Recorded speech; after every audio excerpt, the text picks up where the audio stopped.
What's up, y'all? If you, like myself, grew up in, I don't know, the late 2000s and were consuming media during that time period, I'm pretty sure you're familiar with the myth, the settler colonial myth of the operator, the spicy boy that goes out to take out horrible terrorists, whether they be Somalians or Pashtun or Arabs in the Middle East. But either way, the propaganda that we were brainwashed with in the United States is that these rugged white men that all look like the stereotypical cowboy. Most cowboys were black or Latino, by the way. The term buckaroo, it's an English mispronunciation of the term vaquero.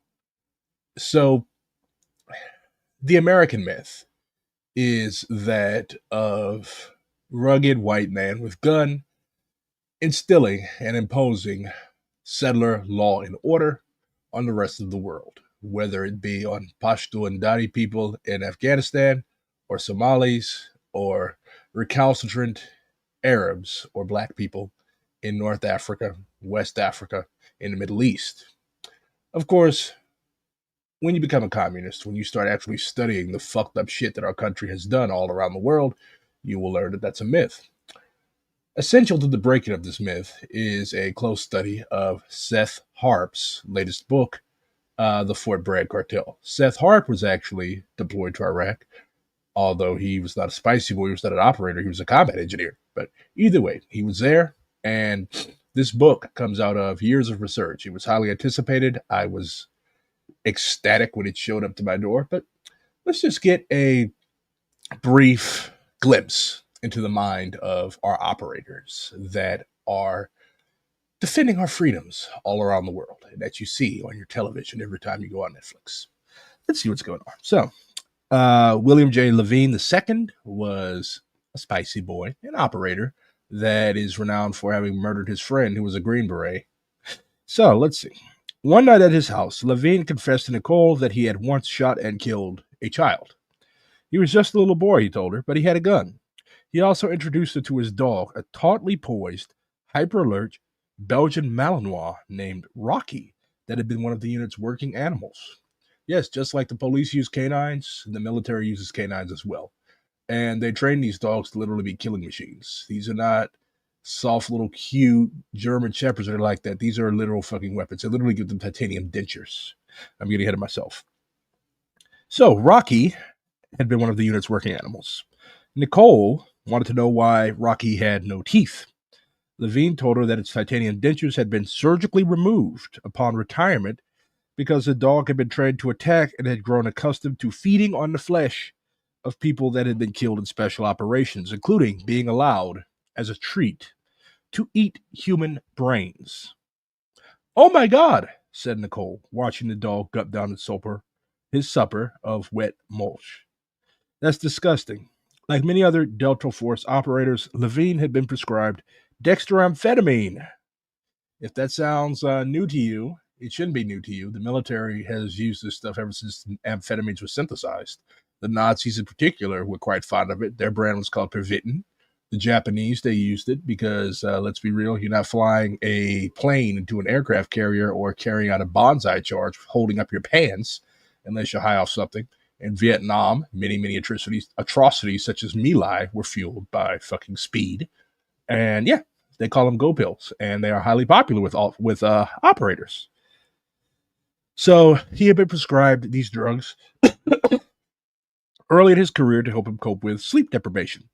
Legal meds given to him by an army doctor were what originally engendered his taste for the clean, cold rush of euphoric confidence that stimulants trigger in the brain. By the early 2010s, he had begun using cocaine.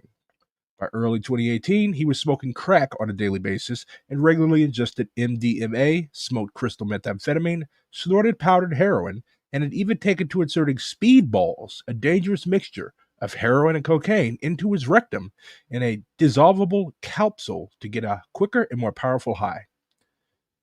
It was out of control, said Laura, who resented how much time her increasingly addled and erratic husband spent with Levine. Every time I saw Billy, he was strung out on something. Yeah. So That's how our operators are. That's how the guys that you saw at Zero Dark 30, when they killed Osama bin Laden, they were fucking high. That's how it works. Yup. So get this book, read it, and I'm going to be talking a lot more about this book until and after I finish it, because this is basically the Bible of fucked up shit that this country has been doing. This is why socialists do not fly the American flag. So, a comrade of mine, yeah, he joined DSA the other day at my instigation on his stream. Comrade Brett, if you're watching this, well, I don't think he is, but if you're watching this, shout out, and I'm really, really glad that you came to my city, and I'm really, really glad that you joined DSA. But this documentary about the struggle that St. Louis has been going through since May, when our city was decimated by a fucking tornado, was filmed by Comrade Brett, and we're going to watch it. You missed the title. Can I repeat it? The title of the book is The Fort Bragg Cartel by Seth Hart.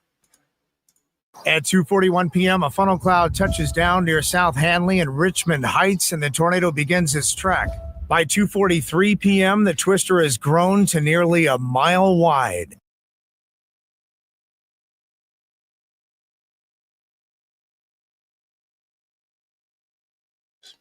Sorry. But this is the west side. This is North St. Louis.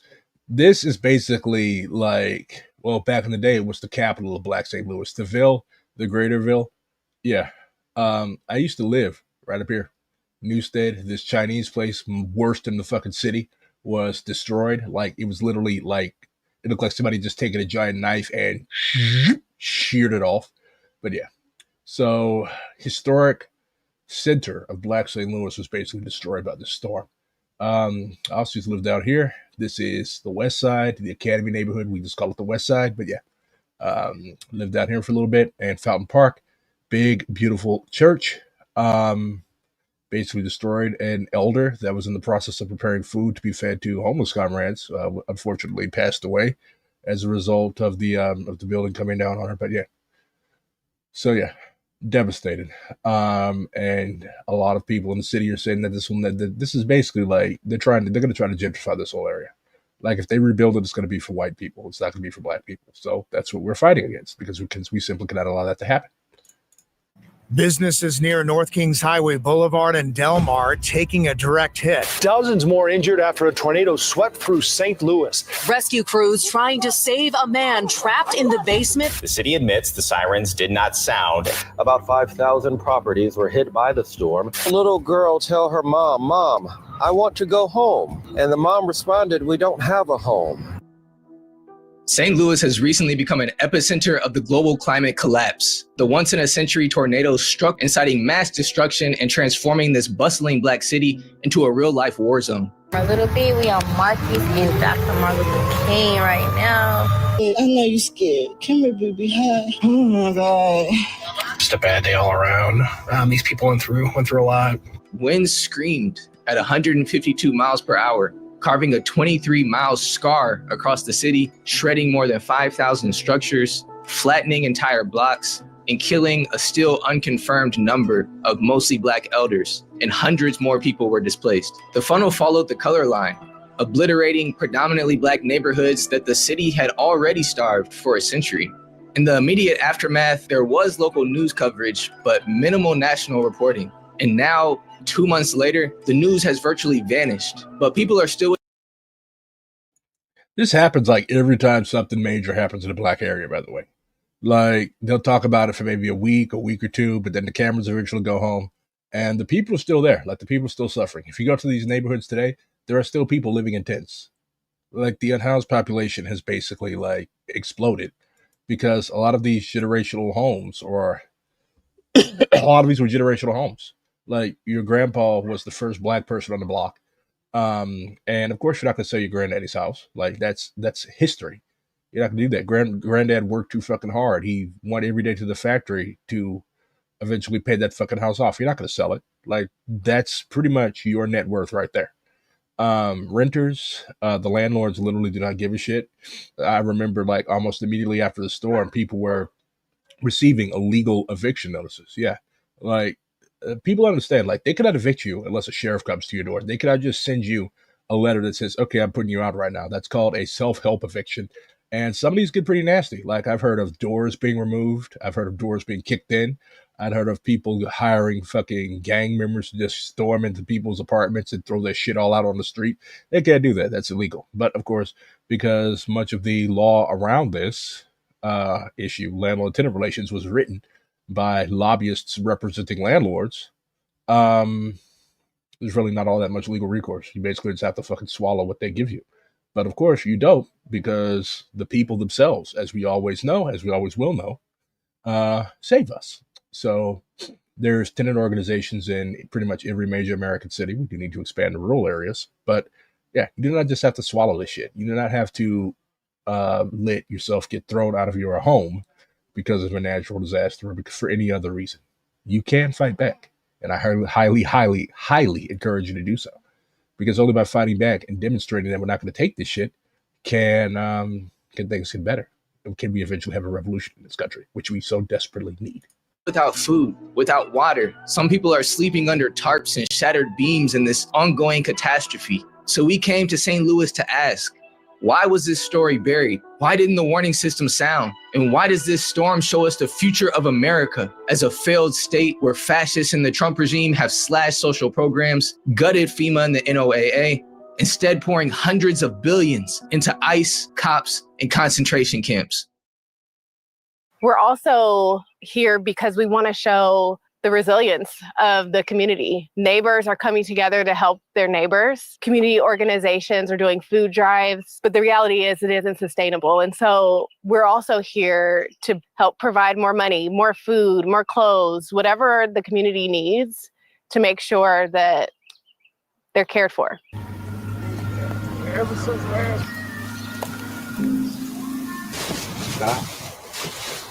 I am a trauma surgeon by training, and I now practice community health full-time. Community health is not a medical practice that you would necessarily associate with trauma surgery, but I came to the realization in my advanced academic trauma practice that I could stitch people up with gold, but it was up to them and the surroundings around them that would determine their healing. And I desired to bring resource for healing outside the walls of the hospital. What's up, Brett? And that's what got me doing the work at the T and the Brick. When the tornado ripped across St. Louis and I saw the pathway, it literally looked to me like a gash, like a bullet wound, like an explosive force that was airborne that tore through the heart of St. Louis. And I realized that it was almost like 5,000 people got shot in one day. Residents call it once in a century, but scientists are saying this is the future of America as a result of the intensifying extreme climate emergency. And this, it's still fucking surreal seeing neighborhoods that I'm pretty familiar with. Look, I literally grew up up here. And seeing, driving down Kings Highway and seeing the fucking store that I used to walk to get cigarettes just fucking gutted, looking like somebody had dropped a big ass bomb on it. Going up to my grandma's old neighborhood, going up to the neighborhood, Penrose, where I used to live, going to O'Fallon Park, Fairgrounds Park, and just seeing giant ass trees uprooted. Like that shit, you never think this stuff will happen to you until it does. And like the comrade said in the video, this shit is going to keep happening. It's going to get worse and worse and worse because the climate is an existential threat to us. Any socialist that does not take the climate catastrophe seriously, we cannot keep burning all this coal. We cannot keep driving these fucking cars. We cannot keep even meat eating. Do you have any idea how much methane all these cows huddled together? I think a few years ago, a fucking an industrial farm in Texas literally blew the fuck up. Thousands of animals died. You have animals that are going from birth to death, never having touched grass. That's unsustainable. Not only is it indescribably cruel, almost as indescribably cruel as ripping out a dog's teeth and giving him titanium denture implants. But it's fucking unsustainable. Do you want to suffocate to death in a sea of cow farts? I don't. Case, Tornado Alley has shifted in such a way that it hits places previously nearly unthinkable. And I started hearing the whole house shake. So when I tried to open up the door, it wouldn't open because of the wind. Mm-hmm. And when I opened it, I seen a tree. Like on cartoons, just flew right by me in the next field right there, and sit in the next field right there. I'm talking about it just literally just flew by me just like that and landed down there. So when I ran in the house. Yeah. And ran upstairs and looked out the back, and man, it was trees going everywhere, you know. And in the case of this tornado in St. Louis, while families went days without food sources, clean water, or safe shelter, the police weren't deployed to assist with recovery. Instead, they were sent to stand guard literally outside of Aldi and other grocery stores to protect the buildings that stock the food rather than the people starving outside of them. To gain more insight into how climate catastrophe feeds into mass criminalization of poor and Black people, we spoke to a veteran of the Ferguson uprisings. So my name is Mike Milton. I'm the executive director and founder of Freedom Community Center. The first thing that the mayor did was put out a 9 p.m. curfew. And then the first couple weeks, there was police. It should be public policy. If you don't want people looting, me personally, I want people looting. But it should be like public policy. Like you should be able to seize. Like they can literally take your land. If they want to build a new airport or a new road, they can literally take your land. So why can't the government like seize stocks from all these Schnucks, Deerbergs, all these grocery stores and distribute them to the people? Like people need food. People need that help right now. This is an emergency situation. You could take people's land. They destroyed a whole fucking Black neighborhood claiming that they were going to expand the airport. They never did it. Look up Kinloch. They destroyed the first Black town in St. Louis, in Missouri, chartered, and y'all destroyed it for the airport. But y'all can't like seize these stocks of food and hand them out to people. Every time a disaster hits, the cops, they don't do anything. The only time I saw the police doing anything, well, these weren't even the police, these were the fucking sheriffs. They were driving down the street. If you need food or water, come outside. Like when I first saw them, I originally thought they were doing warrant sweeps or something. But they were out there calling themselves helping. But, yeah, you should be able to take that shit and hand it out to people. Like, this is an emergency. And it's gotten especially bad now because now Trump is politicizing FEMA. And he's like, you know what? If you guys are sanctuary cities, you guys aren't receiving any FEMA aid. Yeah, look it up. So that's what's going on now. And we're going to talk about DC later because that, again, everything is connected. Dialectics teaches us that everything is connected. Everything is always fucking changing. That's the theory of contradiction. That is an immovable law of nature and humans. Going down the streets, terrorizing these neighborhoods. There were so many people who were newly locked up for one ICE, like ICE had picked up. That was clear. Which another thing on that is that a lot of the people who were doing the roofing and the housing now are afraid to show up to these sites because of ICE. So it's impacting their little economic mobility, right? No one was hit harder than the elders and the disabled. These were the very people already holding up the community, now left most vulnerable in this collapse. The church behind me there.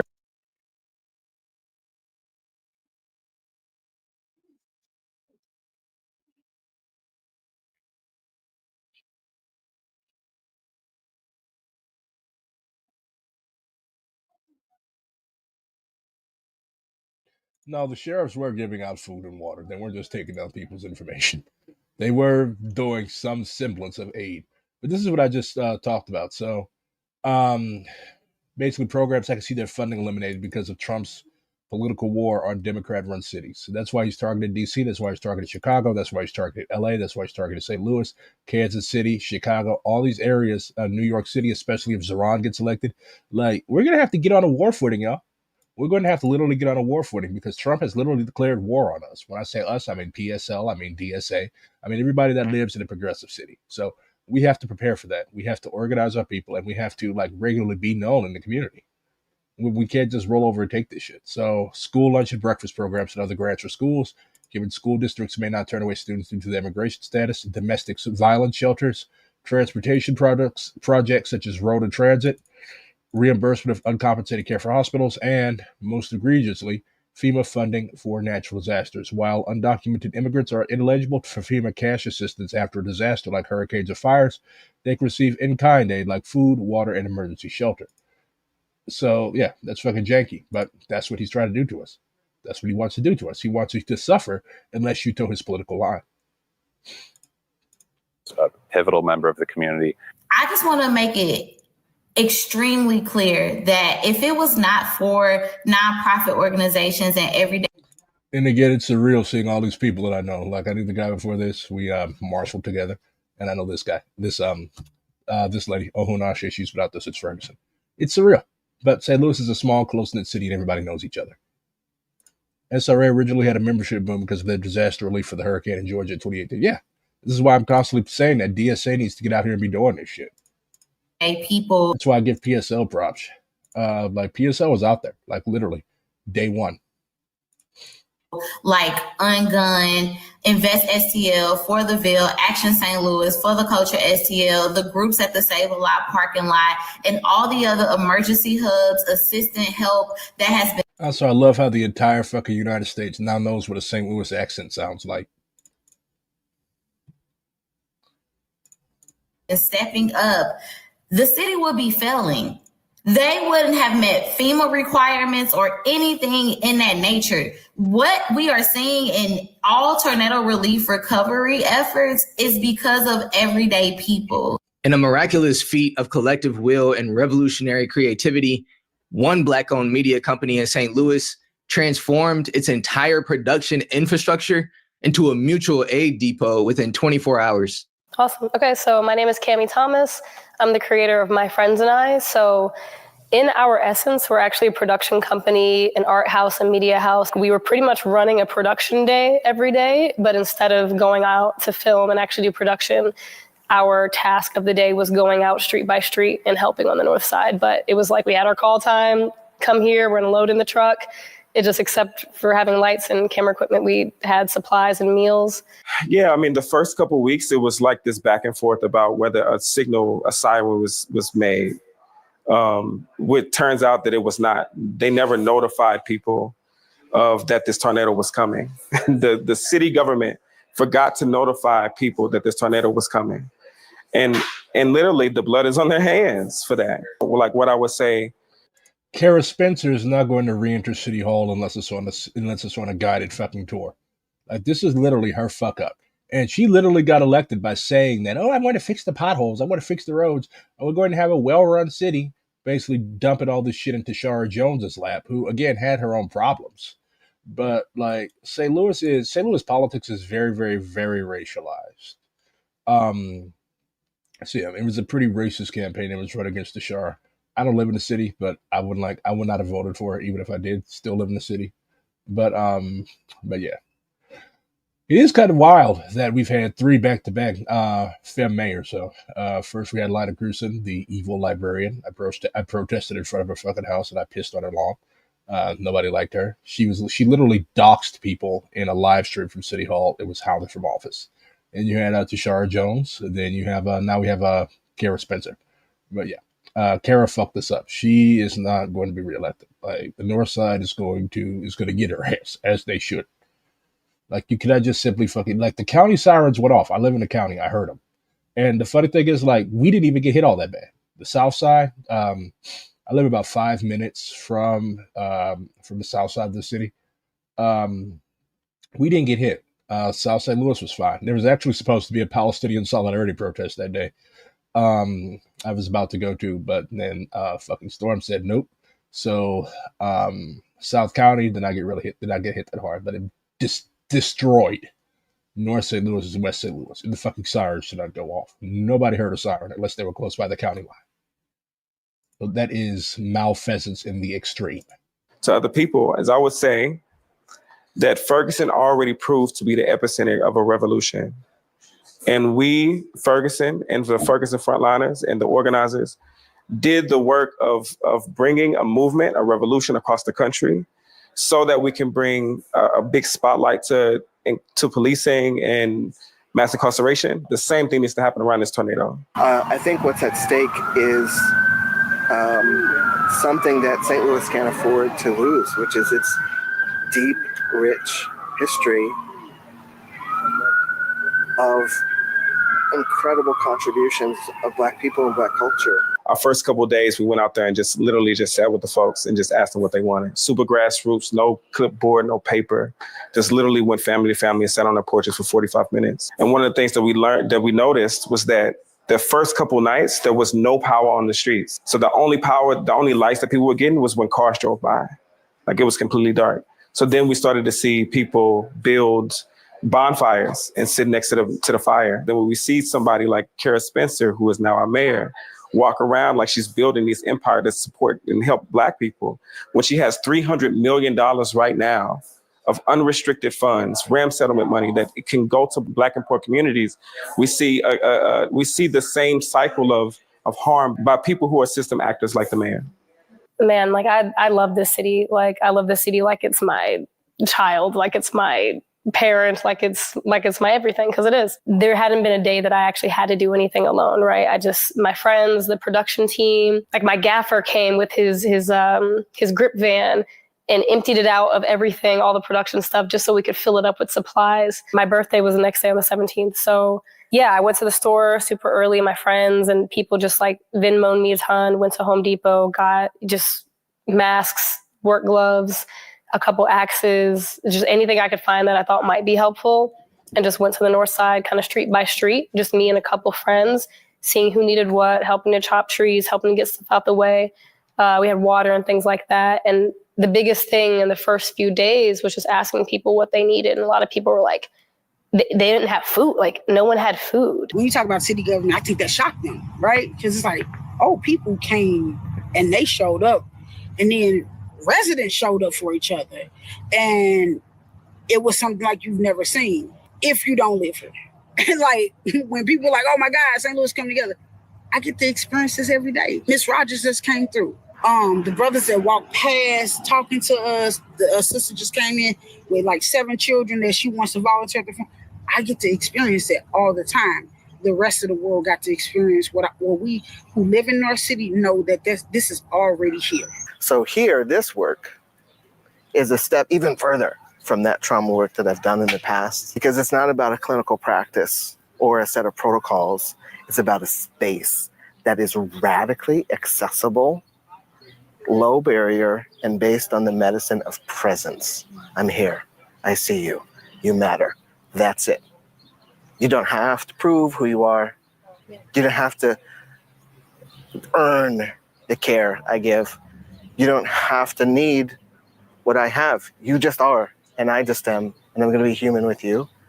And if I do that, and we get curious with each other and we learn, maybe collectively, we can help each other move forward. And that is not something I've ever done before. 70% of Northside families were already uninsured. Now, in the 2 months since the tornado, speculators and gentrifiers have stalked the wreckage like vultures, circling what many of them see as underpriced real estate, eager to flip this disaster into profit. For Black families on the edge of apocalypse, it's nothing short of colonization. Where, you said people are still living, even now, in their homes that have no air, Can you share some more information about that? Yeah, I mean, the stories run the gamut. There's a family who were both large. One was like 7, one was 8. One house collapsed. So then it was like 14, 15 people in one home. Still to this day, the elderly people that we work with, they're in this battle with their landlords because their landlord's trying to grab money. And so we had to figure out how to rehome her. And she was immediately evicted. And although that's an illegal eviction, we had to literally rehome her in a day. Tons of stories like that. Tons of stories where they like, I don't know if this generator is going to work. I don't know if I have enough money for a generator. I filed for FEMA. I got denied. But then, they came and looked at my house and said there was something wrong with it. Or FEMA only gave me $6,000. And somebody just quoted me a roof of $50,000. Like, ongoing pressure, ongoing oppression. Not even just about their conditions, but dealing with Red Cross, dealing with FEMA, dealing with the state, figuring out they're navigating so much, and all of this happens so fast. Good morning. I woke up with an attitude, and I have an attitude still about this report from the Office of Recovery. I love her so much. Like if you know Ahun, this is exactly how she is. Like this is exactly how she talks. I love her. For the Rams interest money and the tornado relief effort that they staple in the wrong place, we can see how long any of this will take to implement, which means that is even longer, that these organizations have to use their own budgets, their own time, their own dedication, which means no relief is also coming for the people that are doing this work every day. Our community members are suffering. Our organizations are suffering. Volunteers are burnt out. Resources are dwindling down, which is why we need this city to move faster. Scientists say that Tornado Alley, just like many other emergency climate disasters, is on the move. And what flattened... That is probably like when people ask me about this tornado years from now, I'm never going to forget that fucking new, of course, it was still rinky dink. All new construction is rinky dink. It's basically plywood and cheap glass, but like the whole fucking top of that building just coming apart. Like that is the distinguishable video from the tornado for me. Mountain Park in St. Louis could flatten Kansas City or Philadelphia next. People recognizing that you can say whatever you want to say, but it's what you do in the moment. And I think that's the hope. I think nonprofit structures, government administrations, and any capitalistic endeavor is going to fail us right now. So we have to make the radical decision that people are worthy, and we have to decide to show up. And I just see so many people so afraid of losing what they have inside a system that doesn't care about them. But I've also been so amazed by how many people. This is literally like advanced the class struggle in the in St. Louis, like by decades. Like we talk about the evil of capitalism. We talk about how the imperialists don't give a fuck about you. But like just seeing entire neighborhoods left to go to piss until white folks decide they want to show up and reclaim these beautiful homes. Like everybody that comes to St. Louis is obsessed with our architecture. Until white folks, rich white folks, want to reclaim these beautiful homes and fix up the neighborhoods, just basically like, you know what? We want y'all gone anyways. We're just going to make your neighborhoods unlivable. Like this, people learn through practice. Huey P. Newton said that Americans are not really reading people. And it's shit like this that helps people understand what socialists, what communists are talking about, and why we need a revolution in this country. Is St. Louis ready to go out in the streets with guns and seize City Hall right now? Absolutely not. But it's stuff like this. It's communists going among the people. Like just going out sitting with the people when shit like this happens. Going out sitting with the people in general. Getting to know people in the community. And that's how you get information. That's how you organize mass organizations. Like building socialism, conquering socialism is mostly about networks. If people don't know you, they're certainly not going to go out and fucking throw down with you. So this is mass work. St. Louis has been a city of mass work for the past 2 months, and I'm here for it. The people who are out with me right now who are like, no, actually, this is important. I want to do it. I want to be here, and I want to show up to it. So I think the hope is it comes from my Freirean philosophy, Paulo Freire, and the pedagogy of the oppressed, which is the power of oppression lies in the oppressed. All we have to do is just say enough and just decide something radically different is possible. As you can see in this video, we are connecting and hoping to amplify the incredible life-saving work that organizations in St. Louis on the ground are doing right now. And so we have put up their information on a QR code here on the screen so that you can tap in with these organizations. We also, in the description, have included donation links. Super, super important. Please try to, anything that you have to give to these organizations. The people are really struggling right now. People, again, don't have water. People don't have shelter. People don't have sustainable food sources. And especially the organizers as well, who are, working tirelessly. We talk to organizers who have worked.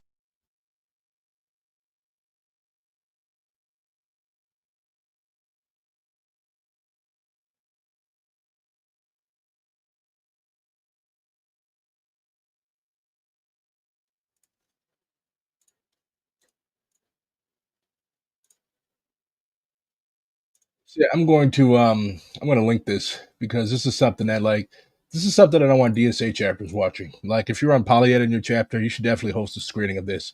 It's not that long, and it's something that everybody needs to be paying attention to. Like seriously, this shit is no joke. Like this stuff is coming to y'all eventually. St. Louis is generally seen as a bellwether for the rest of the country. Like what happens to the rest of y'all happens to us first. So this is something that you should pay attention to because you cannot let this stuff catch you unaware because it takes away the confidence that the masses have in you, and it makes you look bad. And leftists cannot afford to keep looking bad. If you're familiar with Arun, I interviewed him a few weeks ago about the struggle of his people, but you got to pay attention to this stuff. Like you literally have a whole ass genocide. There are still people. You literally have a whole ass genocide that's taking place in Sri Lanka. Like this is something that's still ongoing, and a lot of this shit I did not even know anything about. Like I always love learning, but this is some pretty dark, fucked up shit. And Arun is rightfully pissed because like a lot of people, they're not paying any attention. They're not paying any attention. They don't give a fuck. They only go with what's trending and stuff like that. And I really appreciate Tamil content creators like forcing this into mainstream discourse because this is something that cannot be forgotten. Just like black people are talking about the shit that's constantly happening to us, the Tamil people, they have a right to self-determination and to not be fucking genocided. So on Twitter posting the latest updates from Ethan fucking Klein right now. Meanwhile, I am going into everyone's fucking DMs to beg them to cover a fucking mass grave containing the bodies of my fucking people. I have had to beg everyone. I have had to cry, going to everyone, trying to get some level of coverage on this. But no, the most important thing in this fucking space at any given moment is responding to the dumbass of the fucking day on Twitter. The blood of my fucking people is irrelevant in this space. Millions of my fucking people can pile up in mass graves. They have before it weighs a fucking ounce. Before it weighs a fucking ounce on any of these fucking leftist creators. Millions of my people's bodies could lie in fucking mass graves. Sri Lanka is a small island, by the way. So millions of Tamil people, like Arun, could be like, there could be a body under every single square inch of the island. That is entirely feasible. That is supremely fucked up. Before it weighs a fucking ounce on their conscience. Ridiculous. What a fucking ridiculous space this is. The reason I'm ranting about this so much is it's not a personal thing. It is specifically the fact that this genocide that is almost identical in nature to the genocide that the Israeli government is committing against Palestinians. It is not remotely considered important enough to be even thought about. I have shown this to people. I've shown the documentary to people, and on many occasions, the Tamils just never get brought up ever again. This never gets brought up again, not even on the front of mind. But no, we now have to continue. I'm sorry. What is more important is putting on stream the next Noah Samson video responding to a dumbass Zionist of the day. That's more important. Putting up the next fucking Bad Empanada video. I have no problem with you making these response videos. I have no problem with it. What I have a problem with is you doing all this and then coming to me and saying, sorry, I don't have time for this. The news is fucking crazy. That I cannot accept. The fact that you somehow simply cannot find time for this, that I can't accept. That is unacceptable. That's unacceptable to me. I'm sorry. I don't care if people take this the wrong fucking way anymore. I don't care. I have had to deal with a lot of fucking bullshit in the whole... Since the beginning. I'm saying, why would you care? You have been alone since the beginning. We have been. I don't care. I don't give a shit if people disinvite me or they're like, I don't want to associate with this guy anymore. Good. I should not have to struggle this fucking hard with people that I ideologically align with to get this issue in front of people. I should not have to do this. I should not have to do this. When I was working on that documentary, I was staring at fucking the worst war crimes for months. The worst fucking war crimes for months. I tailor-made it specifically for your audiences. That shit's not, he's not joking either. Like, this is some pretty, like, probably the worst, most egregious shit I've ever seen. And I'm a war fucking nerd, okay? I'm a war nerd. I've seen some pretty horrible, fucked up shit, but this, like, takes the cake. Like, and you know what? You still got to watch it.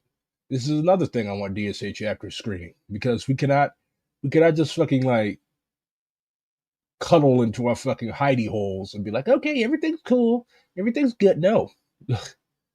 The Sun deals with this shit all the time. Serious coverage of serious events and morons and shit are like, dude, a relevant idiot made a tweet. And people send me this stuff. Like, bro, I don't care. Like the fucking ACP, they made a racist cartoon about me. And what did I do? I was like, oh yeah, cool. You guys are really principle-based communists by making racist caricatures of your political opponents. Yeah, really mature. Like that shit would look like something out of the Sturm. But you know what? I really don't care. Washington D.C. is literally under siege right now. No, fuck siege. It's under fascist occupation right now. I don't give a shit what those idiots say. What's important is the work. What's important is that leftist content creators get this shit in front of people and actually, like, get folks moving, get shit in motion, so that we don't have to keep going through this stuff, so we can prepare the ground for revolution in this country. I don't give a fuck. I'll be good regardless. But yeah, like, a lot of people, it's just like the constant quick satisfaction. Like, people treat leftist content creators like fucking celebrities, and it irritates the hell out of me. Like, if you fuck with my streams, if you fuck with my writings, if you fuck with me saying getting Dr. Phil to say cracker control, listen to what I'm saying. Like, get out and do something. Join DSA. Join any org and actually start organizing. Like, stop just watching people. Stop watching people talk about fucked up shit. Go out and actually try to stop the fucked up shit from happening. Go out and actually try to stop this fucked up shit from happening. Educate people. That you can understand what is going on. No, but all that matters is what another political commentator or what some fucking shitter has to say about about Israel or whatever. Like that's all that's important. The most important thing, not only reacting to someone, not only reacting to Ethan Klein, ContraPoints, whoever the fuck else is coming out next. Not only is covering them super important, but covering everyone else's response to them is super important, apparently. I didn't know that. That's the most important thing. It's a fucking content mill. Like, people make money off this stuff. People make money off drama. People make money off of endless fights on the internet. Like, and it serves no purpose. It cheapens political discourse, and it really turns people away from the left, because nobody wants to join a movement, or really a series of movements, there's nothing but drama and squabbling and endless bullshit. Like, nobody has time for that. People go through enough stuff in their personal lives, on their jobs. Like, why would you willfully enter into a movement and spend inordinate amounts of your free time dealing with drama unless you're some type of sicko? So yeah, Arun is 100% right here. Like, we need to take this stuff more seriously. That's why I rarely talk about Ethan Klein, all these weirdos, because like my people are literally undergoing fascist suppression in this country. Okay, my people are literally undergoing fascist repression and suppression in this country. Every day, tens of thousands of people die who did not have to die. Tens of thousands of people are dying because of my country. So my goal is to stop my country from doing these bad things. The only way we can stop my country from doing these bad things is by, unfortunately, destroying my country. Well, by fortunately destroying my country. But, like, we've got serious fucking business to take care of. And worry about bullshit, like, when the fucking tsunami comes and washes away your entire fucking neighborhood, at least you can remember, wow, I got 15 million likes on a tweet. Like, this is serious fucking stuff that we're dealing with here. In this space. If it's not, and you actually care about this, you're doing a shit job of demonstrating that to me. You are doing a shit job of demonstrating that shit to me. If you think this is important enough to cover, if you think teaching your audience about the literal precursor to what we're seeing in Gaza today is important, you guys are doing a shit job of communicating that. You have done a shit job of communicating that to me, and you have done a shit job of communicating the seriousness and the gravity of this situation to your own fucking audiences. It's unfortunate that a lot of people on the space are basically just drama perverts. It is. They are. Yeah. It is. They're drama perverts. That's it. I am still seeing the latest Brother, updates it's from not fucking going Ethan any- Klein. Yeah, it's not going anywhere. This is their activism. I'm not asking for wall-to-wall coverage of this. I'm not asking people to dedicate their entire fucking streams to this. I'm not asking that. I was just simply saying, I was asking, can you dedicate some time to covering this and other issues that get zero coverage? That's all I was asking from day one. But even that is too much. I have been shown time and time again that this is too much. Honestly, Arun should be asking for wall-to-wall coverage. Like, if this was my fucking people, I would honestly be asking. I would be asking for wall-to-wall coverage. He's yelling at the idiots that are fucking with them, that are constantly sending him stupid shit. All right, so I'm going to be bringing the comrade from Washington D.C. who has been covering this stuff on in about 10 minutes. But so if you're familiar with the content creator Afidi, she was arrested, for basically making sure that that youth in, I believe she was arrested in Navy Yard, but for making sure that youth are okay and not being fucked with. And she was released earlier today. And this is what happens when the people love you. This is what happens when you're an organizer and the people fucking love you. You receive a hero's welcome.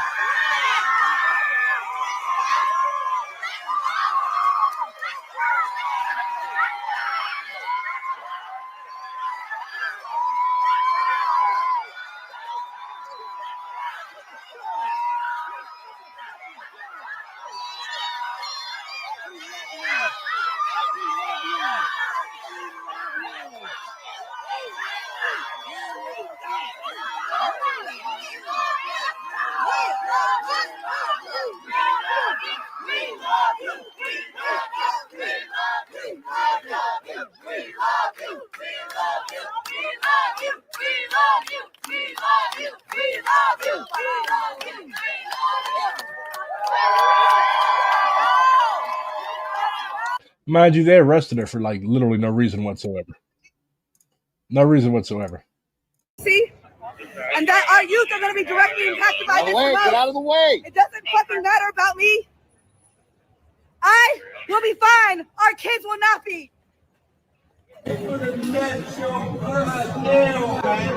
So she was lawfully recording an interaction between Metro Transit Police and three kids on the train. The police just used. She paid her fare and wanted to the turnstile to get a better view of the cops interrogating the youth. Within 5 minutes, they drastically escalated. They pepper sprayed her directly in the eyes and within 1 foot of her face. I've heard of cops literally taking Q-tips, putting pepper spray or pepper gel on them, and literally like topically applying it to people's eyes. Why? Because fuck you. They can do it. That's why. That's why this country must burn. Special force detain Afeni, pepper spray her in the face. This was Sergeant Deal that carried out this atrocity. This was an unnecessarily violent escalation for what? Alleged fare evasion. Not paying what? $2.50? They brutalized pepper spray to detain her for no reason. A beloved organizer and activist who has dedicated her life to protecting and uplifting our communities with on-the-ground activism and content creation. And yes, that fucking pig is just smiling. Afidi was taken to Howard University Hospital for treatment of her injuries. We are awaiting updates on her condition and demand an immediate and expedited release from custody. So she was released after immense mass pressure, and she should have never been arrested in the first place. They should have leave these fucking kids alone. Like, why would you? What's the purpose of this? Soccer is probably the most. Yes, it's called soccer, not football. Soccer is probably the most left-wing coded sport in the United States. I'm not gonna lie. Free DC! Free DC! Free DC! Free DC! Free DC! Free DC! Free DC! Free DC! Free DC! Yeah, soccer is definitely the most left-wing coded sport in the United States. This is neat. This is how our ancestors got away from slavery. They would use quilts as code. They would hang a quilt on the fence or a door with this pattern. And this pattern is called a monkey wrench. And it said to the slaves, get your belongings together. We'll be going out with the conductor soon. They would leave that up for a little while, and then they would take it down a few days maybe, and they'd put this one up. This one is called the drunkard's path. It said, we will follow the drunkard's path. It will make it difficult for slave catchers to catch us. And also slaves believe that evil spirits travel in a straight line. This is the bear's paw. We will follow their tracks. You will find food, berries, honey, and maybe a place to stay during the day, except bear caves you wouldn't want to stay in, but that's what they do. This one is called the Flying Geese, and it said, we will follow the dark geese. And when this one was hung on the fence or line, they hung it with the dark geese facing north. Occasionally it would be faced west. That's the direction they needed to go. And they recognized the North Star. So, and they traveled at night. Elementary school. So all of these were hung at the slave quarters. This one was not. This one is a log cabin. And the log cabin was hung on the fence at a safe house. Now, there were many safe houses along the way, and the people at the safe house was either white or black abolitionists, and they would provide a place for the slaves to stay during the day and find food and rest. My ancestors were smart as fuck. Like, we did not escape slavery. Like, the thing that a lot of people understand about, like, the slavery era is that these people were, like, they were excruciatingly paranoid. Like, they knew that their system was eventually going to fail, right? Like, you cannot surround yourself with hundreds of thousands, millions of people who have no reason not to cut your fucking throat in your sleep, right? So, yeah, my ancestors had to be smart as fuck to get away from this type of shit and eventually, like, earn our liberty. Oh, what's up, Jason? Test. Hello, can you hear me? I'm actually watching the stream right now and have been for a bit. But I wasn't chatting. I was eating. Just got home, so I had to shovel some Chipotle down and holy shit. Well, so you were at court for a Feeney, comrade. Yes, I was. Yeah, I saw the ecstatic atmosphere around her release. It was like there was no reason for them to have detained her at all. Like, she was literally, I saw the video from multiple angles. I saw all the videos, and like she was literally. There just was a reason. There. No, there was a lot of reasons for this, and that's we can talk about that. That actually does get into what's going on now. Is what's going on with DC right now is that there is no like legality for what is going on. And so there is, I forget what the law is called, but it was a thing that was passed, I think like 2 years ago or maybe last year. And we had talked about it at the time, not me and you, but like in general progressives, about how dangerous it was to be able to just like detain without cause anybody from within 150 miles of the border for 48 hours, how dangerous that kind of thing was. And so right now, that is what they are doing because there is no legality to actually arrest these people. However, with each and every one of these cases, it is likely, eventually one of them gets appealed, one of them that's like gonna win, and it makes its way to the Supreme Court, and they redact some of the ways that they are doing this, if that makes sense. And so, like, there is a lot of reason for what's going on. It's not just political theater. There, with anything like this, they are trying to make something stick. And police officers are just too stupid to make a smart arrest. Yeah. A lot of people were talking about like it was potentially political retaliation as well, because like Afeni gave a Yeah. really, really, really dope I think it speech. was. Yeah, she gave a really, really, really dope speech, and she's known like as a communist content creator. Yeah, I mean, they're all watching us. So like, we all like me included. We all have some level of like viewership on this for a variety of reasons. There's just not that many DC streamers, not many DC content creators, and so while like we're all not like the biggest, we are the biggest voices in this space. Yeah. So like yeah, and that's like a lot of my family, a lot of my friends are like BRG, like it's cool that you're doing what you're doing, but like everybody knows you now. Like you're known as like the communist dude from St. Louis. That's all over the Yeah. internet. You And know, we like skipped introductions. So I guess is that how you refer to yourself, the communist dude on the internet? that's how other people refer to me. I just call myself Chris. Uh-huh. But like yeah, so like doing this stuff it's pretty dangerous, especially in this type of climate with this type of administration. I mean, we all went through Trump 1, but Trump 2 is even worse. Like we're not even a year Yeah. into this guy's we're not even into this a year into this guy's second term yet, and he's already like he he knows what he's doing now. Yeah, I mean, I definitely have a lot of takes around that. There's obviously like conservatives are evil. Obviously, Republicans are bad. By the way, I actually don't identify as a leftist. Now, other people can call me what they would like to call me. I'm South African, and my parents were revolutionaries that helped end the apartheid in South Africa. The way I language it is that I have their politics. So that's kind of like what I always say. But when it comes to what like a lot of leftists were saying and progressives were saying about Trump and his second term, I think that we knew conservatives were evil. We knew that these people were so bad. I do like to point like a pretty big finger though at the Democratic Party for putting our rights under attack like this. I do think like it would have been very easy for them to be like, if you elect us, we're going to enshrine trans rights, we're going to enshrine DC home rule, we're going to enshrine like a lot of these things that really mattered. Everything being lost right now was like at some point in some democratic forum was brought up and was not codified, was not solidified, it was not protected. They had the ability, the power to do all of these things, and they did not. They actively chose not to during Obama's majority.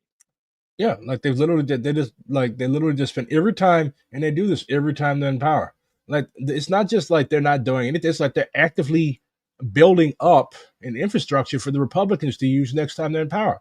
Like all Yeah, of this exactly. surveillance shit, like Obama Yeah. built that shit. This Yeah, book I'm reading, a lot of the stuff Biden, or sorry, a lot of the stuff being used right now on DC is stuff that we literally did not like when Biden was there. It was stuff that Biden had employed, Biden had used. And not to say that this matters, I don't think hypocrisy like really matters, but it gets brought up. Like you complain about it, and conservatives will be like, "Don't you know this is a Biden policy?" And it's like, yeah, we hated it then too. yeah, it's a sign that we like these. Both of these parties are playing for the same team. Like it's Oh, is it my mic that's cutting out? yeah, it's yours. Yeah, it's better now, but like when you were sitting back, it was kind of cutting in and out. Yeah, this software. The software is new to me. I wonder if it's sorry. I wonder if it's something that I can like some kind of like yeah, maybe it's echo cancellation. Maybe I turn this off because I already have something on. So Yeah, that's probably when you got too much stuff meddling and intermingling with each other, so start messing with stuff. yeah, this might be better. So yeah, but yeah, I was at the courthouse. I guess like for me, for people that don't know who I am, I'm JasonD100.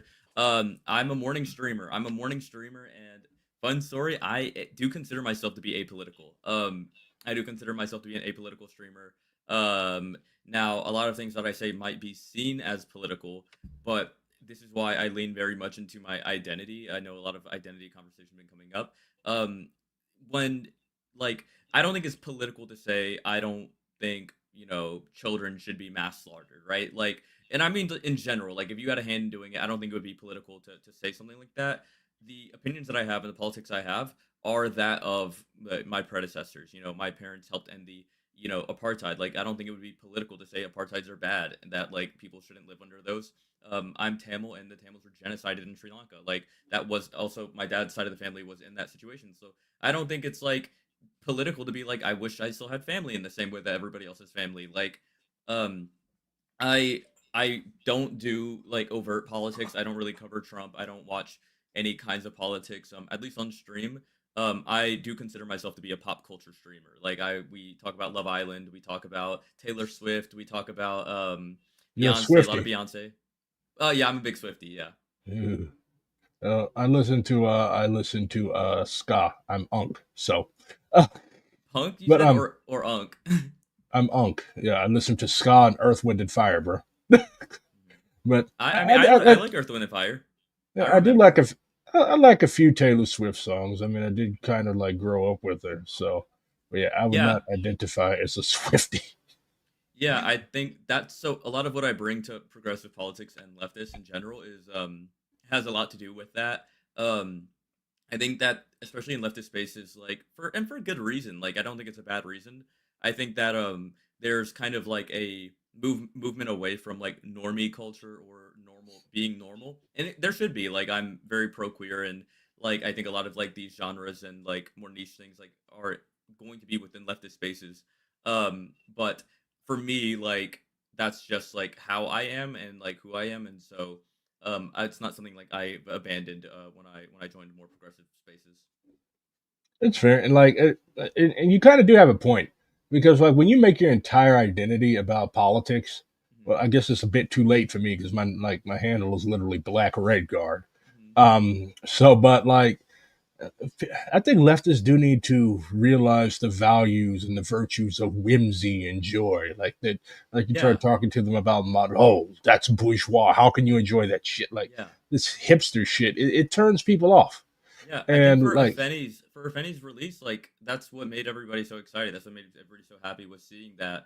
And if you believe that she was gonna lose, like maybe people wouldn't have shown up in the same way. Like, what were we gonna do? Storm the courthouse? Like, I don't think so, right? So, I think like joy, while sometimes it can get in the way of things and like the pursuit of joy, I do think it's an important part of like what's supposed to be shown, showing that there's something that we are fighting for, like showing the wins and showing a lot of these things. I do think a lot of leftists sometimes hyper focus on the bad, but there is a lot of leftists good.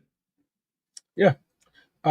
So the situation on the ground right now in DC, it's like y'all literally have just like rows and rows and columns of pigs just marching. Like what? Look at this. Like how much taxpayer money are they wasting on these displays? Oh my god, your tech is so good. Like this is literally fucking Nazi Germany type shit. Like what is the purpose of Yeah. this?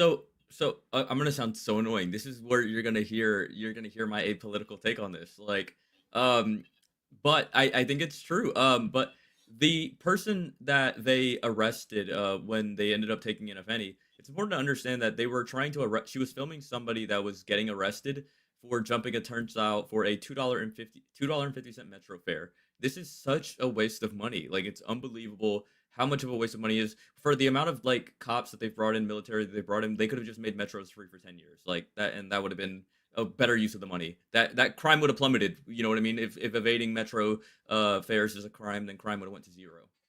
Yeah. Like it doesn't like there's no reason why if they could afford to do this shit, just fill the streets up with cops who are literally just standing look at them like they're standing around taking pictures and selfies with people. So Yeah. like if we could Well, afford to do not this, with there's people, no with white people. yeah. Like there's So that's because literally yeah, because a lot of this has to do with race. A lot of DC is one of the most marginalized locations in the United States, marginalized population, biggest marginalized population in the United States. And like a lot of it has to do with race. This is an issue. I know you talked to Brett. This issue I've had with white leftists in the DSA for a very long time. This like lack of understanding that white people do protect white people. Cops are there for white people. They cannot smell your leftism. I mean, at least not most of y'all. Some of y'all maybe, but the point is that like there's a lot of things that white people can do and be protected. And shout out to some of the white people in DC, but like I think this woman is criticizing them. Some of the white people in DC aren't aware of this like privilege, and they have been using it. I see what she's saying. Yeah, it looks like she's arguing with the Yeah. marshal. A lot of these guys are contractors, by the way. I just found that out. Like a lot of these Police officers? marshals, yeah, the marshals, like these are basically just Trump loyalists that they've rounded up and given badges and guns to. Yeah, Like, you know- that's True. But there's more. So this was from last night, if I remember correctly. I cannot speak to him directly, and I cannot speak to the people here. This was the critique of Donald Trump having control of MPD. Was that he could basically be able to put whoever he wanted, like in MPD outfits, and march them down the street, and we wouldn't know. This was why it was important, or why liberals or progressives felt it was important that we retain control over MPD. Is that we cannot have just like random people in those outfits strolling around, and they're there for Trump. Yeah, like he's literally like the SS was literally the private military of the Nazi Party. Like he's basically trying to build up his own SS. Like all of these ICE agents, these guys that just walk around with shit that just says police. Yeah. Like a lot of these guys. I think ICE is comparative for sure, but DC is. I think DC is different, and I really do want to like focus in on why DC is different. And it's because we don't have a representative body protecting us. We do not have. We don't have literally a statements. colony. Yeah, we are effectively a colony. Like we're more akin to like Guam, or Puerto Rico. And so that's like kind of the similarities of like rights we have, if that makes sense. And so now we've done a lot for ourselves with our home rule, but like once again, it's for us, and at any point in time it can be overturned. In a lot of cases it gets overturned. Yeah. But it's just outrageous. Like I was in DC last July. I was in DC, and like y'all got a camera on every corner. Like this is the most heavily surveilled city.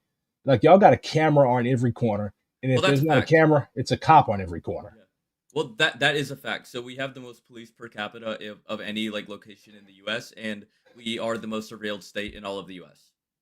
Or not state, but we are the most surveilled location in all of the U.S. Yeah, should maybe the whole world. Let's see what this asshole has to say. Yeah, people have made that argument. I just don't know enough about like Kashmir or Gaza to say that. Yeah, I've never been to those places, but I've been to DC, and the argument is like very, very compelling. Grabbing people up or throwing them in the back of the cars, like some people have already accused us of doing. We're walking around talking to people. If I see somebody that's filming, I have no problem going up and saying, "Hey, how are you?" Because we're just doing the kinder, friendlier. We're out here. Bro, you kinder, friendlier how? Like I don't consider cops roaming my police officer. He's a marshal. So I'm really suspicious because I do know that they're under like rule to not speak to anybody. Yeah, I don't know. Maybe he's like some type of like community liaison or something like that. Yeah, I'm not saying like he's not like a real police officer. I am saying that I don't think he has like the role of arresting people. I would be surprised because I do know the majority of MPD, if not all, like is under rule right now to not speak to anybody with a camera. So hopefully, if anybody is around here that is going to try and shoot up the place tonight, or rob somebody, or kidnap somebody, that they're deterred because there's so many of us out here. And that's it. That's really what we're trying to do. So, are you patrolling for anything? You are patrolling. Yeah. Patrolling. Yeah. So if we come across something, then of course we're going to act in accordance with what our policies and procedures are. But you're not looking for something specific at this moment. Not looking for anything specific. They are. All we're doing is trying to interact with people, talk to people, say hi to people. No, they are looking for something specific. He's lying. No, the what? They are looking for something specific. He's lying. This is definitely a war on the DC kids. Like, there's no two ways about it. They are looking for children. Like, that is a lot of these policies or things that they were brought in to do or things that they are affecting is to target the children. They've been targeting the children for about 3-4 months now, much longer than Donald Trump took control of things.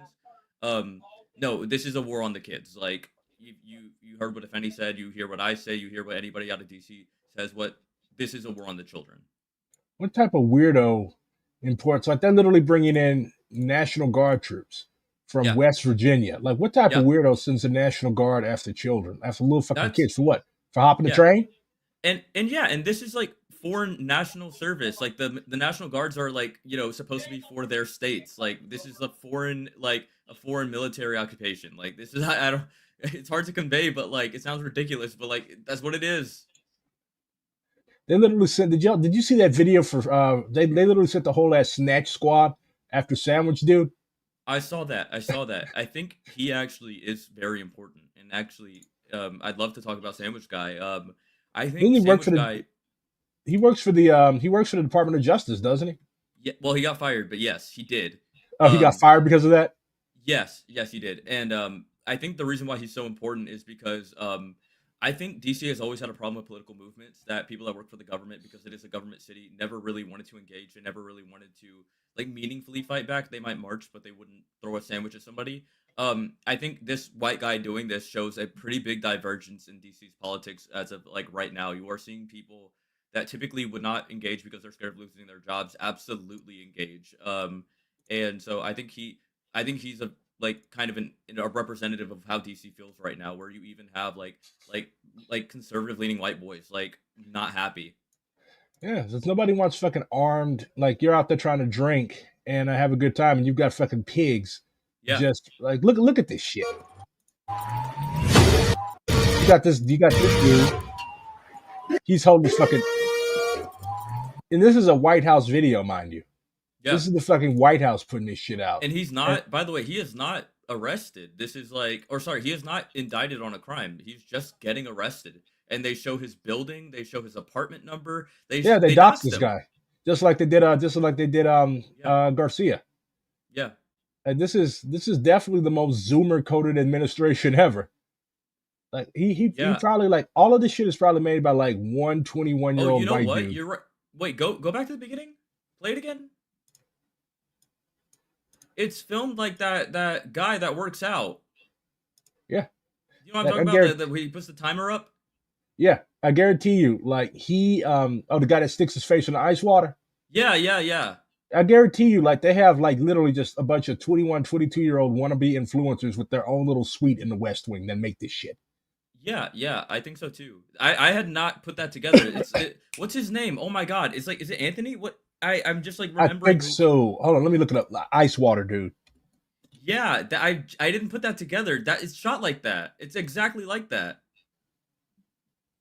That is so funny. Oh my goodness. I like just didn't think about it until you said it was a Zoomer thing. And I was like, is it a Zoomer thing? And the time thing is so Zoomer. Yeah. Ashton Hall. Yes, Ashton the guy Hall. who lost There the you go. speed in a race. It's Ashton Hall. Yeah. Well, I mean, Oh my yeah, of God. course you're gonna lose the speed in a race. His name is literally fucking Speed. Yeah, I mean, yeah, that guy is like, speed literally is Olympic speed. Like he Yeah. raced Men playing in women's. that guy that like won the medal.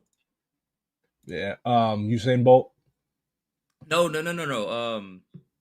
Jesus, I am a Shit. millennial. The guy who Usain Bolt said- was like, He was talking mad shit about the basketball players. He was saying world champions of what? yeah. Jesus That Christ, I they're- am a millennial. Usain Bolt was like 10 years ago. That's why they Yeah. want men playing in women's sports. That's why they want transgender for everybody. I do want I back that. it. I want everybody. I want, to be yeah. trans. Transgender for everybody. I support this. Transgender we for make all. everyone trans. Everybody transgender. HRT for everybody, like When Hassan all of us said. are trans, no one is. That's the real way to eliminate This guy- transgenderism, is to make everyone this- trans. This motherfucker, this dude gives me like he definitely has.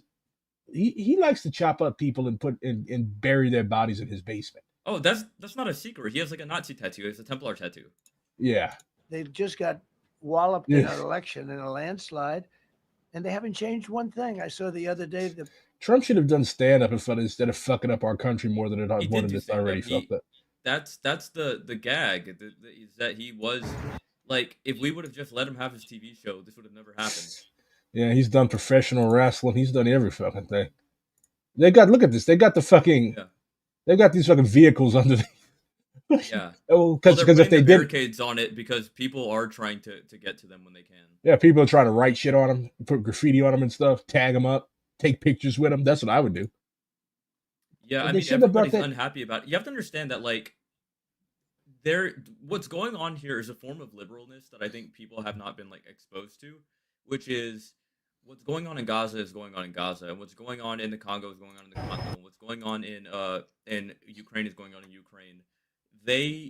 Liberal white people do not want to see Humvees in DC. Like, it is the worst sight to them because it looks like Gaza, and like in the very like almost like racist way, like they're like, we're not like them. Like, why would you treat us like them? And so Yeah, that's what's like pissing send off this a shit lot of, after like, the send this shit. These things are for brown people. Why do you have them here? Yeah, exactly. And so that is a big part of like why you're even seeing like conservative white people kind of lose their minds about this. Yeah, I think this guy just died. I remember watching this video. The Klan legitimately. This is what I like. This is what this is what I love seeing stuff like this. This is in the this is how my ancestors freed themselves. Like I still remember thinking about that Will Smith video. Mine He's too, like by the way.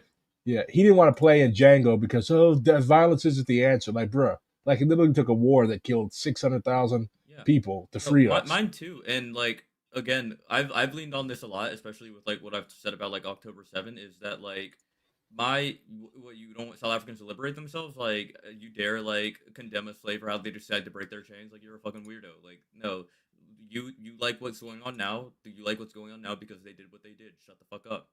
Yeah, if okay, like if you're arguing that October 7th should not have happened, you're basically saying that these Yeah. people should have you're basically saying that these people should have well, you should just throw yourself upon the mercy of the white man and let them take away all your land and let them drive you into diaspora. And then like 100 years from now, some Israeli hipsters will be like, this is stolen Palestinian land. Yeah, exactly. It'll be America, and no, fuck that. No, I'm gonna support their right to do whatever the fuck they want to do. Their autonomy can mean a variety of things, and I want their autonomy. Yeah, like self-determination. That's what this is about. That's what R22 was about at the DSA National Convention. Like self-determination. Like people have the right to determine their own destinies, and people have the right to free themselves by any means necessary. I cannot tell anybody how they can free themselves. And the thing is, that was something I had to I had to speak on. I talked about the DSA elections, and while I wasn't happy with the the big portion of people that voted against the Stalinist purges of like pro-Zionist DSA people, but I that was something I had to like openly defend and bring it up and talk about. Don't do politics, by the way. Is that yeah, no, the decision to make the decision to choose a Palestinian state is one thing, but like do I want them to have a singular Palestinian state? Of course I do, but I also support their right to self-autonomy. I'm not gonna like diminish their rights for negotiations. If they decide on a two-state, then they decide on a two-state. I don't want them to, but like that's not for me to decide. I don't live there. Yeah, they don't get. Yeah, it doesn't matter what we want. We're in the imperial core. Yeah, it doesn't matter what we. It doesn't matter what we want. You mentioned that your family hails from South Africa. And your parents were anti-apartheid activists. Were they would they have been in the militant paramilitary MK for the ANC? So I can't answer that question. I don't blame you. It's important to understand the ANC was on the terrorist list until 2008, and I am a little bit older than 2008 and born in the U.S. So fair. Not the easiest question to answer. What I can say about it is they once again, it's about the autonomy of people. They were very progressive. I can say that after liberation, I think my mom shook Nelson Mandela's hand and he kissed my brother on the head as a baby. Like I'm politically designated as like a thing in South Africa. So there's a word for us. We are called freedom babies. And it is that first generation of kids born into a free South Africa. Okay. Born freeze. Yeah, I was born in 1994. So if I was born over there, I technically that was the year that Mandela was elected. So I would technically been among the very first born frees. Yeah. So so we are we have a whole thing around us. We have they're like one of the major rules. So for people that don't know, I can never serve in the military. There's an anti-mercenary law that no South African abroad can be paid for military services. It's interesting. So what do you think like the end game of all this shit that they've got going in DC is? Like, so I am a very hopeful person. I'm not a person that like feeds into doomerism very much. And so what I'll say, and this is probably what like everybody would want to hear, is that I actually am here to make it like an appeal. I'm here to basically ask people to organize their cities, organize their workplaces, do what you can, and bring it up to your leadership. If you're in DSA, PSL, whatever it is, bring it up to your leadership that people are asking y'all to show up and show out for DC. Because where I view the end game being is statehood or bust. Is that we are all working towards it. With every single day, another child is arrested. With every single day, another voice is silenced. Afeni was arrested last night, and for 12 hours, we lost a very important voice in a lot of this stuff. And so, tomorrow it could be me. Tonight it could be me. A lot of us are still like Afeni, like a lot of us, me included. We are doing our best to keep the community safe. Like when we are not on camera, we are outside. That's what we are doing. And so,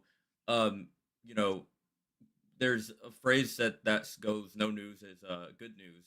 I don't believe that in the case of Gaza, Kashmir, Congo, Sudan, the DC, really anywhere like that. Is that no news means that these voices are being suppressed, that we are being silenced, that we are fucked. And I so right now you have news, and the good news is that there is still news.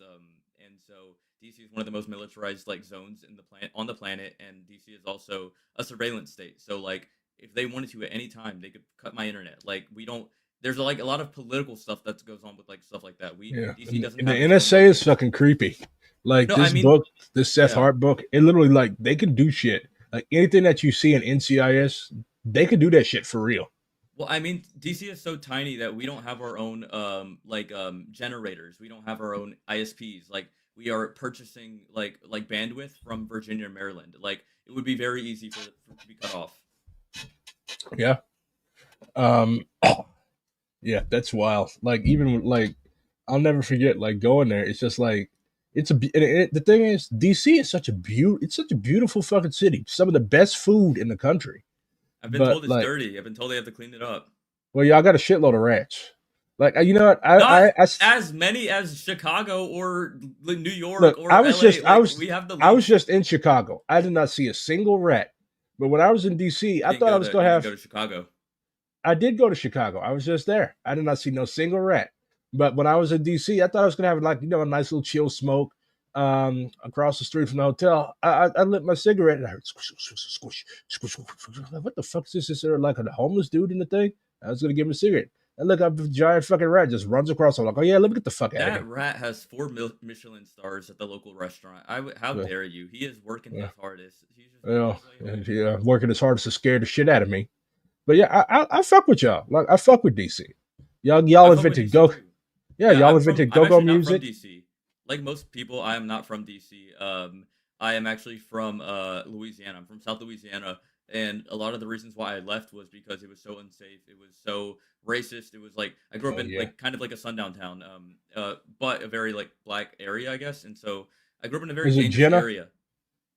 I cannot say where it's from. I have not released that information. That's fair. But I will say that I moved to DC for safety. I moved to DC because I wanted to be around like other marginalized people that thought the way I did, and for about a year I was able to do that. And pretty instantly, everything got taken over. Everything is like we're being hunted. There's no other way to say it. Like when a fame has a whole like dialogue about like how fucked things are in DC, and then she's brought in 2 days later or the next day, like we are being hunted. Like we are being brought in for our ideas and for having the audacity to advocate. And again, I want it to be clear here: advocating for DC statehood is not political in DC. That is a enshrined thing that they're on every single bumper license plate. It says taxation without representation. Is that when you have enough people that agree on a specific topic, which about 85% like or more of like DC residents want statehood. This is like bipartisan. Like conservatives want it, liberals want it, leftists want it. Like when you have something so defined like that, like it is not political. Like it is not DC government doesn't consider that political. Like you can talk about DC statehood as much as you want, and you will not, be considered political. Yeah, like if y'all were not, like if y'all were full of white folks, y'all would have already been a state. Like anywhere in the world, like you said, it's taxation without representation. That's literally what started the American Revolution. Well, among other things, but like you could just take people's money. Like you could just take people's money and not allow them. Like there's no reason why. The reason why y'all are not a state is because they do not want 2 black or Latino senators in Congress, guaranteed. They do not want a black or brown congressional delegation. They don't want y'all to have no power like that. They basically want y'all have delegates, but they can't vote. So basically, they might as well not be there. I don't think it's that complicated. I think it's actually a lot less complicated. I think that if there was ever a state to implement BDS, if there was ever a state to condemn Israel, if there was ever a state to provide free lunch, if there was ever a state to provide like any of these things, it would be DC. I think it's a lot bigger of an issue than just having like a black and brown person in those seats. I think DC would implement things that other states would have to contend with. West Virginia would have to reckon with DC's free school. Virginia would have to reckon with DC's free lunch programs. And these are things that they don't want to reckon with. This is why even the Democrats of DC kind of don't want statehood. Yep. Is that we would pass some of the most progressive legislation that you would ever seen, and we would also pass some of probably the worst legislation you would ever seen. If you wanted to, like, That's dialectical. Liberalness is like a disease, especially in DC. Like, we probably would pass some of the worst surveillance laws that you would ever seen. We probably would pass some of the most wild censorship laws that you had ever seen. Never mind the gun control shit. We would probably ban guns, like in DC, if that was if we were a state. We probably would ban it. Like the one place in the country that actually needs guns being used, and you're gonna ban them. Well, it's the hardest. DC is the hardest location to get guns in the United States. The registration laws are very different here. The second you drive across that border, you have to get it registered. Yeah. And so that's why so many kids. That's why so many of those kids stay getting in trouble. Because like that's why I'm 100. That's why I'm like. That's why I'm almost 100% opposed to gun control unless you're reactionary. Like historically they were used to punish and penalize black and brown people. Like if you were indigenous, if you were black, you were not. They better not catch you with no musket or no pistol. It's the same way. Meantime, you got white people that can run around with all types of weapons, but we can't have weapons to defend ourselves against like black women cannot have weapons to defend themselves against potential rapists. And like if it's anybody in this country that needs black people, like you literally said that you fled Louisiana because it was fucking dangerous down there for you as a brown person. Yeah. So if it's anybody that needs guns in the United States, it's us. White people don't need them. Shit, they've got a whole ass military and a whole ass police force to defend them. I don't necessarily believe that like guns are, inherently protective, but what I will say is that every option will be explored in an occupation. That's all that needs to be said. And again, I'm not trying to like, especially because like my affiliation with different things, I don't, talk about this kind of thing. But once again, it's not illegal to have thoughts. It's not illegal to have a conversation. Not yet. They're very legal. Again, not yet. And so like, if we open the door up to say, hey, should we like defend ourselves with guns?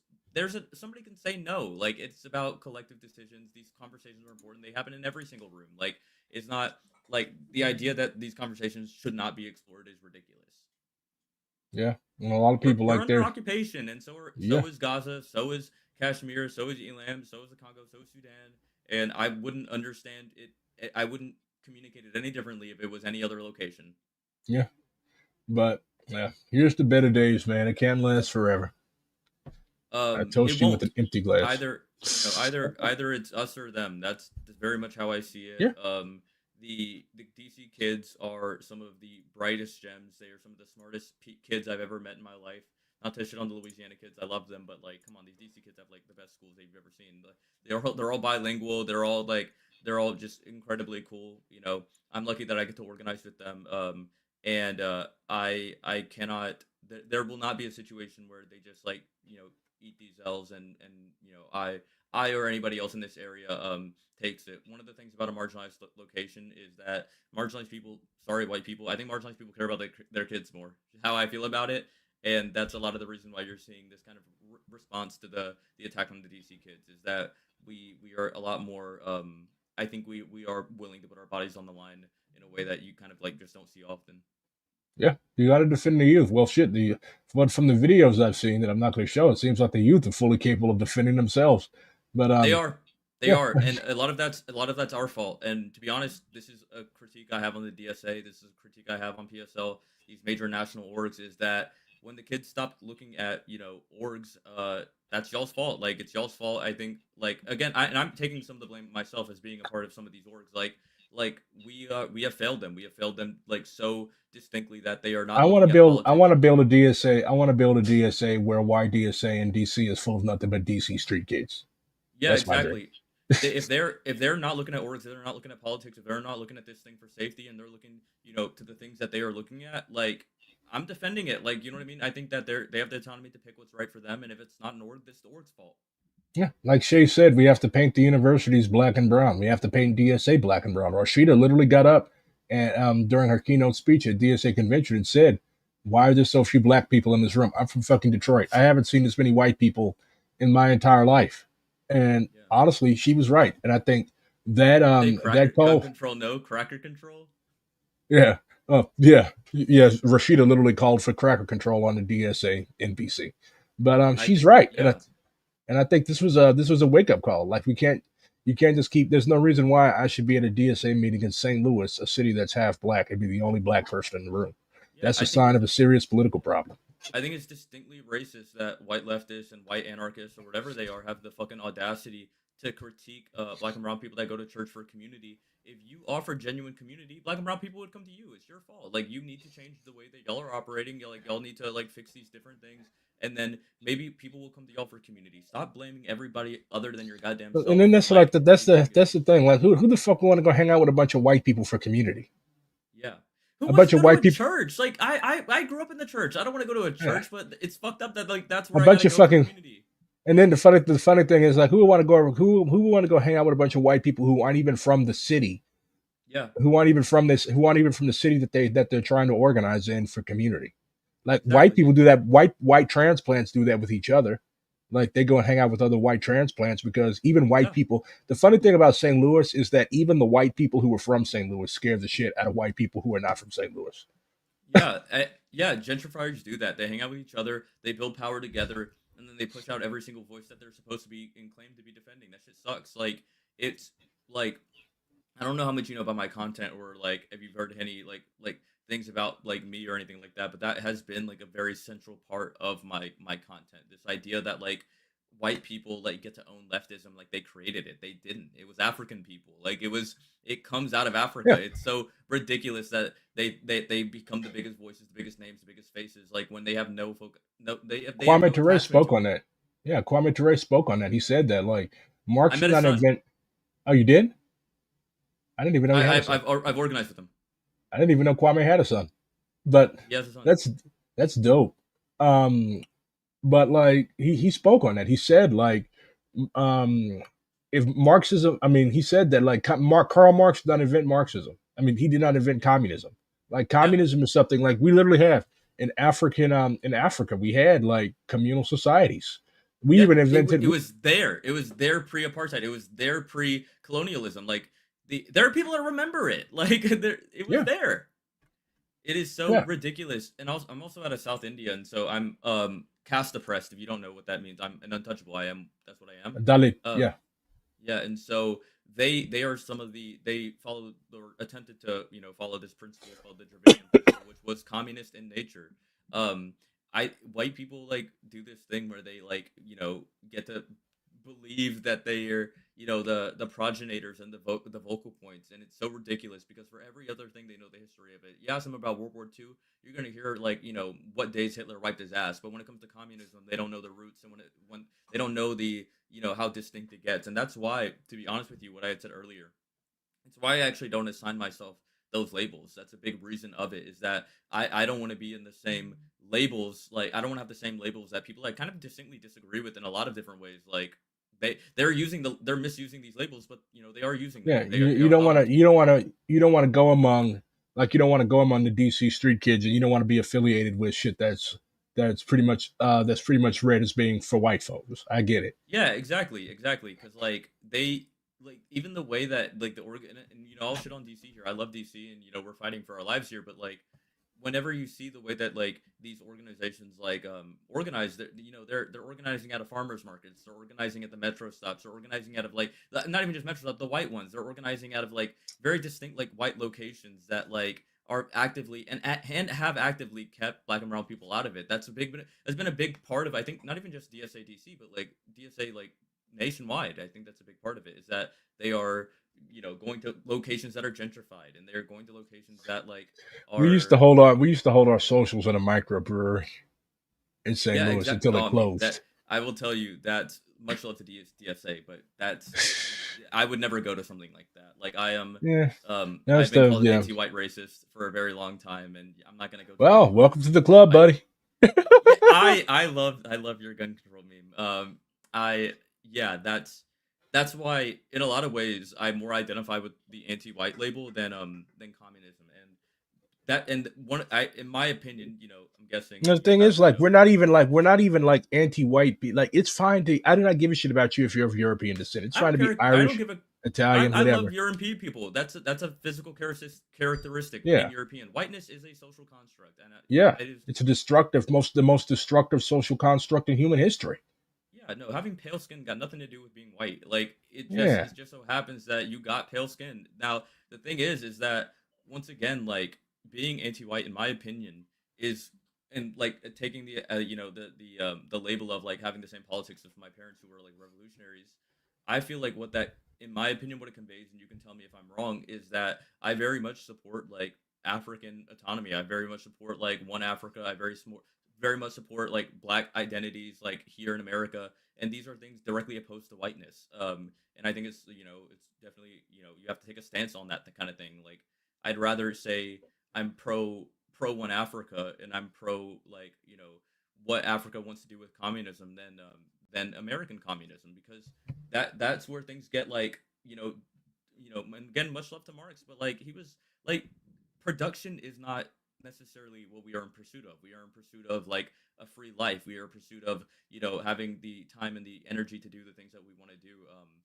Yes, AI can boost that, and yes, like production can boost that, but like those communal like formations in Africa were not like focused on output. They were focused on how do we take care of the people around us, and like there might be some level of like scaling back that is brought in when you talk about like African style communism versus like more like white communists. I don't want to like just be like the most streamlined producer. Like that's not what I want to do. Okay, yeah, definitely agree. So basically, this occupation, like, it's not going to last. It can't last. Like, you cannot.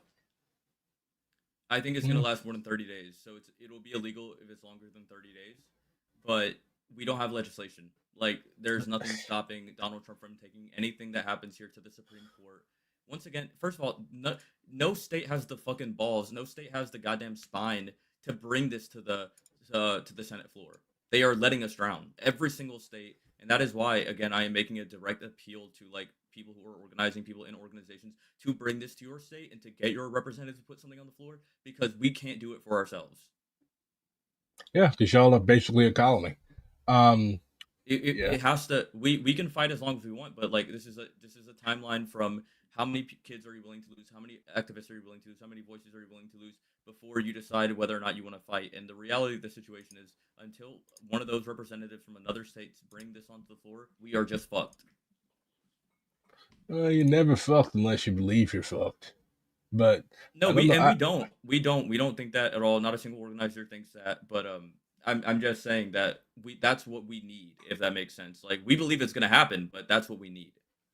Yeah, I mean, DC did burn the city down in '68 after Martin Luther King was killed. Maybe that's the offing. Who knows? But man, all I'll say is that when this is historical, is that violence is set by the state. And as you can see, what they're doing to us is pretty violent. If we took a step below that, what would we be doing, right? I saw them throw a dude down for no reason at all. Like, he was an Afghan war vet. They literally like shoulder checked this dude into the ground, fell on his face, and they all tackled DC him. didn't look like this 2 weeks ago. DC did not look like this 2 weeks ago, and so DC might have to adjust in how it decides to handle an occupation from an outside military force. But yeah, that's all. That's just where it is. Well, I've got eyes on you, comrade, as does everybody else here, as do other content creators, as does the whole world. And whatever happens, whatever y'all do, it's justified. We're occupied. Yeah. They shouldn't have occupied us. We literally did. DC didn't look like this last week. DC didn't look like this 2 weeks ago. If they didn't want DC to look like this, they shouldn't have occupied us. Yeah. Well, whatever happens, they brought it on themselves. But I really, really appreciate you coming on, Jason. Anytime, any updates, hit me up. You have my Discord now. But all power to the people. Free DC. Yeah, free DC. Thank you. Bye. Of course. Well, that's all from me, comrades. I will see you tomorrow with maybe some armor. I don't know. It depends on what the other Rugrats want to do. But I will see y'all tomorrow. And keep eyes on DC and never give up. Because when you give up, you're fucked. You're not fucked unless you give up. I'm BRG. And I love you.